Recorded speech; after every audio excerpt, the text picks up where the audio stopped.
So since we were going over time, let's move on to our panel discussion. And so I'd like to introduce to everybody Jessica Salzwedel, who is the program manager of research engagement at AVAC, and she's going to be leading our panel discussion. Hi, everyone.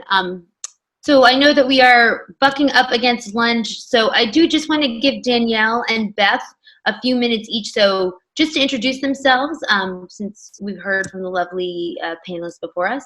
So Danielle, if you could just start by giving a brief introduction and just a little bit of your background in women in HIV. Thank you for that, Jessica, and thank you to the conference organizers for hosting this very critical discussion. So my name is Danielle Campbell. I am an advocate based here in Los Angeles. I am on the faculty of Charles Archer University of Medicine and Science, and as well as the University of California at Los Angeles.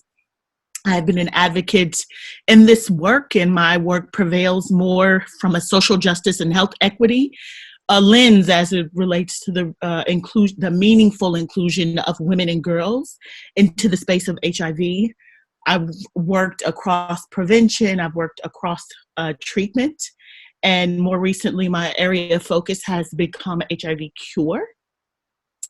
And I do hope that you all have found this session focused on women meaningful, and that you will take away some of the points presented today to guide your work moving forward. Great. So Beth, can you give us a brief introduction and your interest, background in HIV and women? Good morning, everybody, and thanks very much to the organizers for inviting me, and to Corrine for her especially kind words. I've been working in HIV for many years, but have really only within the last 5 sort of described myself as an advocate. I'm on the Beat HIV Community Advisory Board, and I volunteer with Philadelphia Fight, and I am the Beat HIV program manager as well. Great. So I do want to open it up to the chat and to others to see if they have any additional questions. But while those come in, I will just start it off. So Liz, you had talked a lot about this idea of women in cure, and I do just want to get back to you about what is your thoughts about women's ability to control the virus, be a long-term controller, and how do we potentially advocate for that type of research in addition to cure, like Corrine was describing, as more of sort of an eradicating cure. Yeah, thanks for that question. So I think that can be answered by some of the pooled analyses, right? So if community and researchers can agree that that is a priority question, which I would say it is, then determining what samples would need to be collected, what measures would need to be collected in order to form a hypothesis that could be tested through aggregating study results or through pooled analyses retroactively. But if we, so what's really interesting, and Richard and I can post it in the chat during the lunch, so the landscape of HIV cure research is changing quickly. So I don't remember the exact number. I think it was like 20 or 30 studies from 2018 were no longer on the 2019 list. And so there's a lot of turnover in the registry. And so knowing what questions we want answered for the next 20 or 30 studies that are coming on. But we know that, there are differences in sort of long-term immune activity between males and females. And so it's a matter of characterizing that in the context of HIV. And then, also paying attention to not just reproductive transitions like menopause or pregnancy, but also just sort of general aging. So I know aging with HIV is becoming more talked about, or at least more on the radar, but thinking about sort of untangling all of these threads. Great. Thank you. That's really interesting, and I think it really leads me into my next question, which I'm going to pose to Beth and to Danielle, but Corinne, I think you also would be able to answer this as well, is when we're thinking about those next 20 or 30 studies, what goes into actual clinical trials, how can women and advocates, I should say, how can advocates, right, because men can talk about women's research as well, how can advocates get involved in directing the pipeline and deciding what research we need to move forward, especially because the landscape is changing so quickly? Thank you for that, Jessica. I think one of the most impactful and meaningful strategies that we as community folks, specifically those who identify as women, one of our most critical strategies of engagement is to work in spaces where the research and development pipeline is generated. So working with pharma companies and other community-based agencies that guide those discussions and partnerships with other formal and informal groups. So being part of the planning and priority discussions to talk about what research agendas should be developed in concert with community experts and those who are affected by this epidemic, so that it's not just a top-down approach. And additionally, working with the NIH, working with other private agencies. I know that was part of some of the discussions that were asked in the chat box, but really what it means to be engaged in some of those guiding discussions where the research priorities and research questions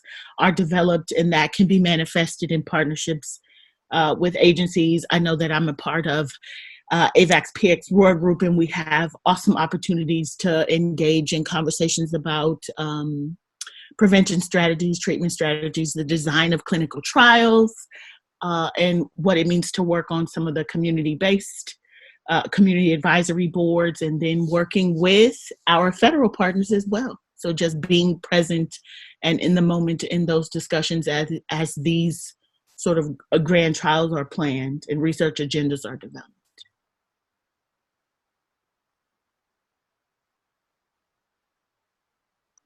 Sorry, I was on mute. So Beth or Corinne, I don't know if you have any thoughts on that question as well. I mean, well, I'll just stop there for a minute.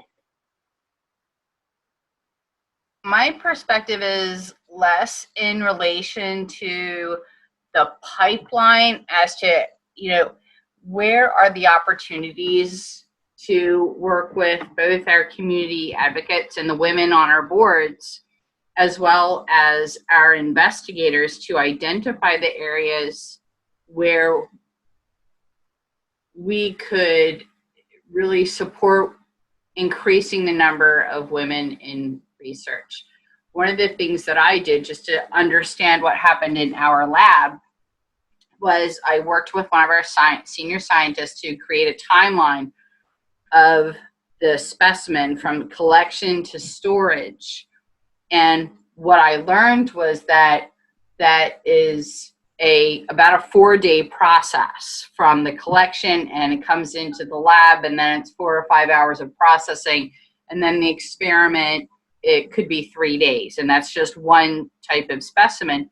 So within that framework, obviously there are time constraints, and one of the issues that women face, as we've heard already, is competing priorities. So if we have competing priorities, where are the opportunities within the timeline of the life of a specimen over the course of a year-long trial? How can we work with everyone that's engaged in this process, from the participants to the lab scientists to the investigators, and we're all under specific time demands? How do we do that? What are the real practical ways and steps that we can take to support involving more women in these studies?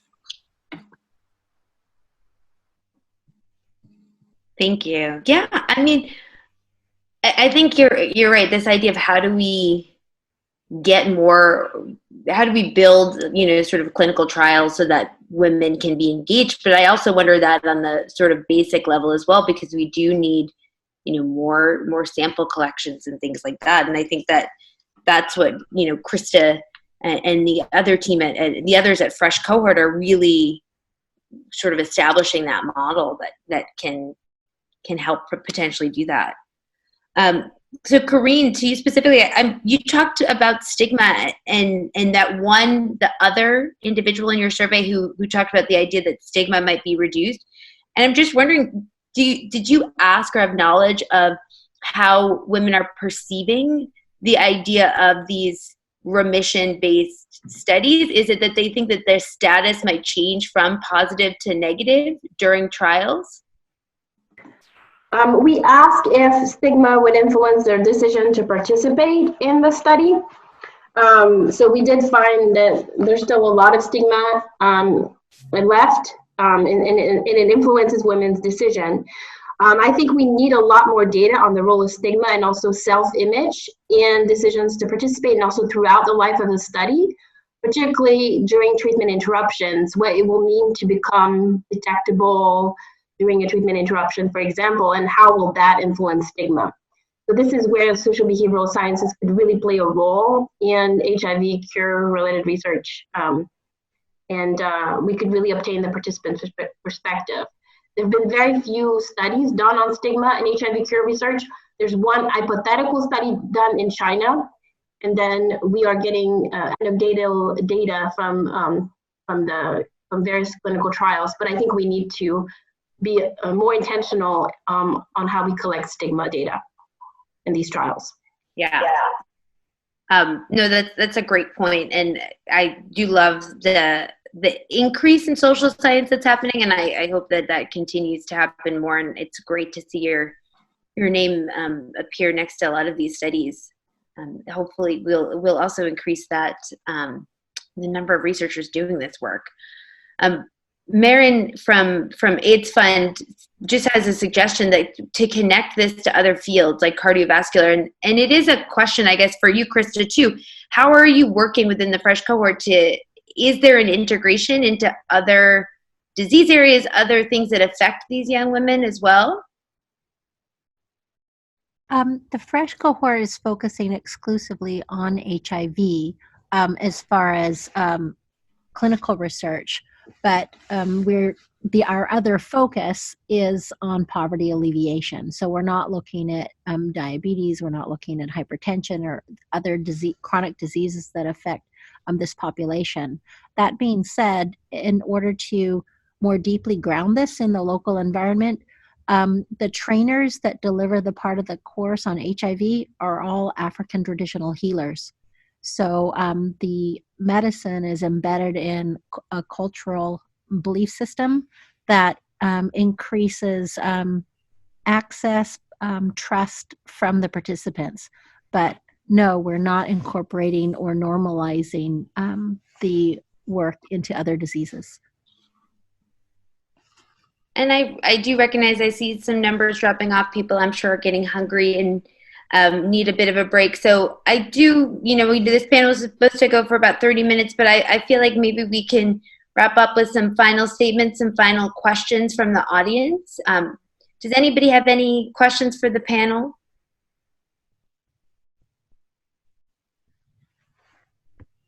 Standing between the microphone button to unmute. So given that, I just want to give each one of our panelists just another moment or two to say perhaps a final rallying cry on International Women's Day, to what it means for this research and what can be done. So I'm just going to go through the list, starting with the agenda. So Liz, I'm going to start with you first. Any closing comments or appeals you'd like to make to the audience? Yeah, I mean, I want to thank everyone for participating, and I think my biggest take-home message is just on a personal level. So thinking about like what kind of legacy we each want to leave as advocates or people or researchers, and really trying to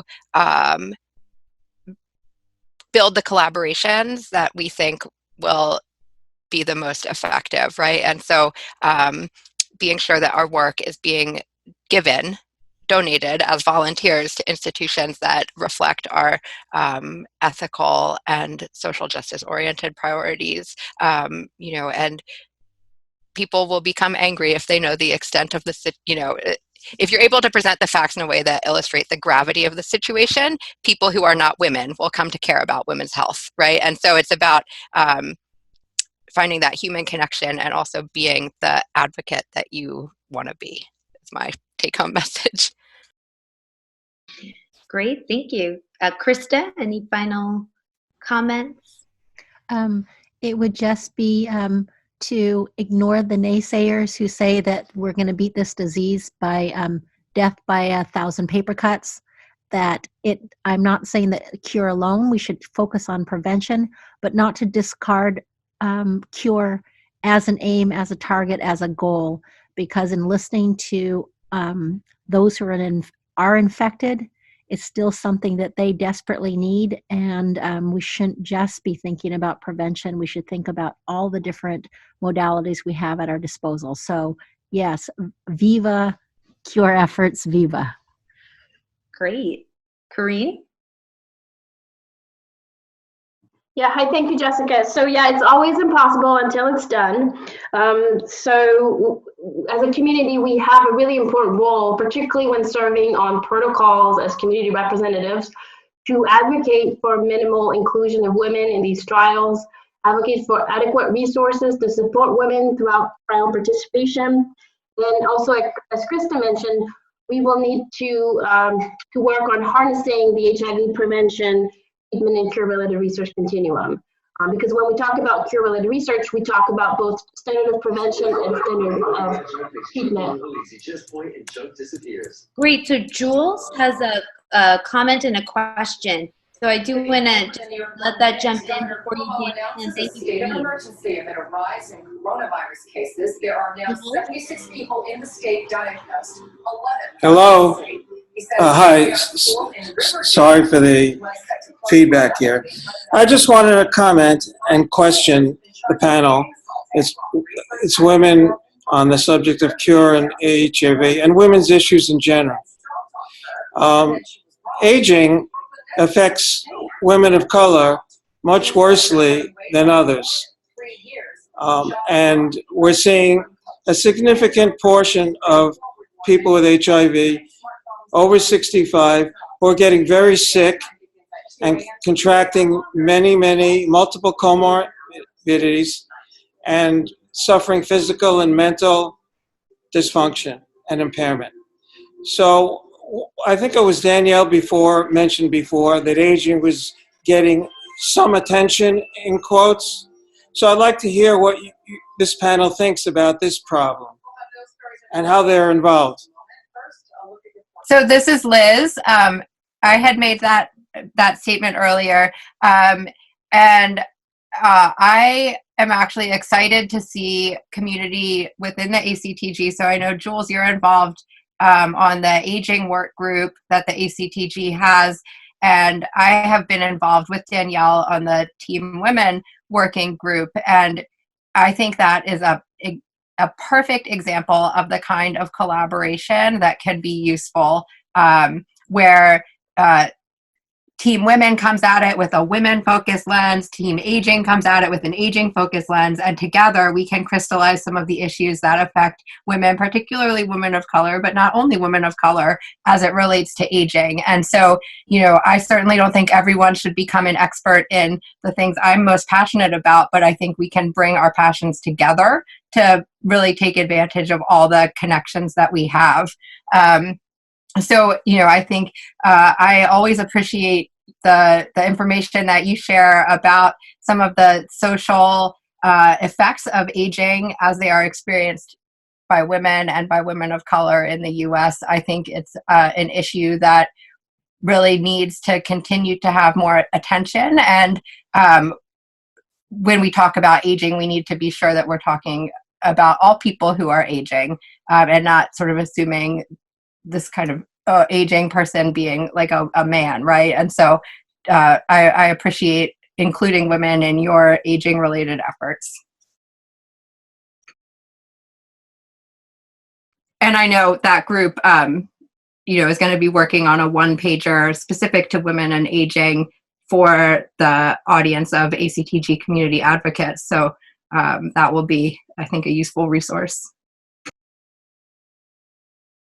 Thank you, Liz. Any other answers before you move on to Danielle?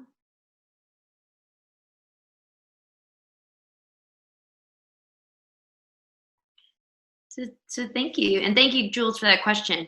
So Danielle, any final words or parting thoughts?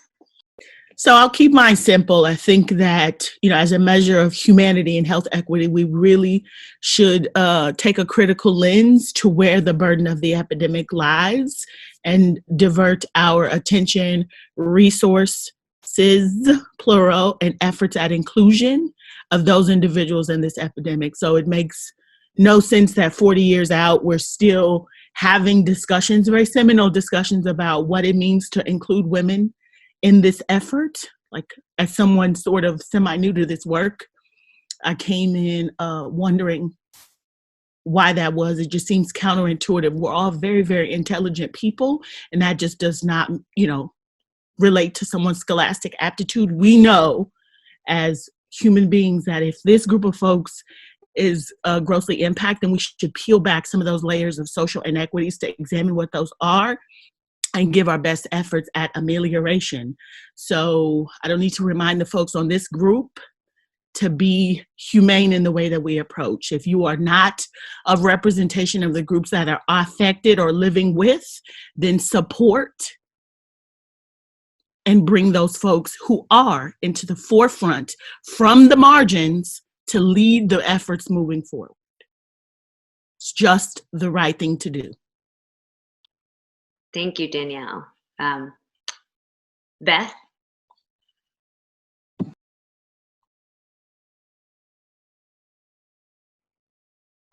Beth, any final words or thoughts? Oops. Okay, can you hear me? I'm sorry, I got my buttons mixed up.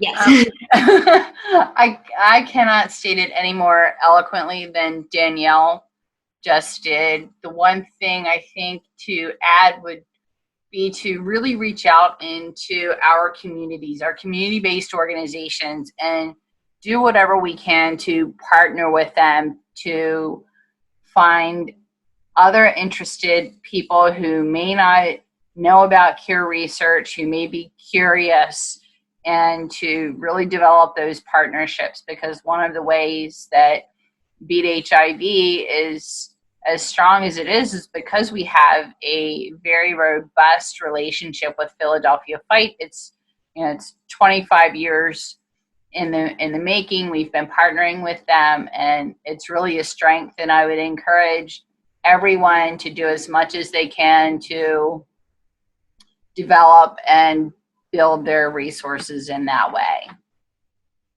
to reach more women. Great. I mean, I think this panel has really shown us that, it's so critical to bring women in, not just because biologically they're different, that they may have social situations that are different, that there is a human rights element that needs to happen. All of these things combined, and we know how important it is. So I just really encourage everybody to read the information that I know that Liz and Richard are going to be putting into the chat, or perhaps in an email for everybody, about some of the data differences, to really take this panel to heart as we go into the afternoon. And how do we advocate for women, not just in the US and in Western countries, but expanding that to low and middle income settings as cure research begins to roll out, and to model the strong work that Krista and her group have been doing in South Africa and other places. And with that, Richard, I don't know if you have any housekeeping. I see that Karine posted a note about a brief discussion about COVID at 1:45. But Richard, do you have any additional housekeeping notes before? No, I would just echo Karine's thanks for everybody for participating this morning. If I know it's going to be a short break, but if you're able to join a couple of minutes ahead of 1:45, so we can start promptly, that would be fantastic for those that can participate this afternoon. Great, and thank you so much to the whole panel and everybody for speaking. Karine, just as a housekeeping note, is the line going to remain open, or will it shut down and restart? Yes, the Zoom room will remain open, including audio. We will pause the recording during the lunch break and restart the recording at 1:45. Great. Thanks all. Happy lunch.